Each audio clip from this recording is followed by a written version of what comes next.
Allah'ın en sevdiği bürçlərdən biri dolça vardı. Dolça bürcündə olan insanlar, diqqətlə fikir verin onlara. En duyğusal insanlardır. Dolça bürcündə olan insanların pislik hormonları yoxdur. Ancaq yaxşılıqlar üçün yaranıblar.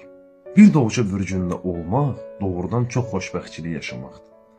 Bir dolçanın sədaqəti bütün astrolojiyanın sədaqətindən üstündür. Dolça xəyanət etmir, yalan danışmır, safdır, allanır. Bir dolçanı allatma. Sən dolçaya dəyər verib dolçanı sevsən, dolça bürcündə olan insan səni dünyada ən xoşbəxt insan edər. Dolça bürcündə olan insanlar rəqib tanımayan insanlardır. Hər bir bürcdən xəyanət gözləyə bilərsən, amma dolçada yoxdur. Hər bir bürcdən yalan da gözləyə bilərsən, amma dolçada yoxdur. Hər bir bürcü yarı yolda qoya bilərsən, amma dolçanı qoya bilmərsən. Səbəbini də deyim sənə, çünki dolça özünə ən gözəl sevdirən bürclərdən biridir.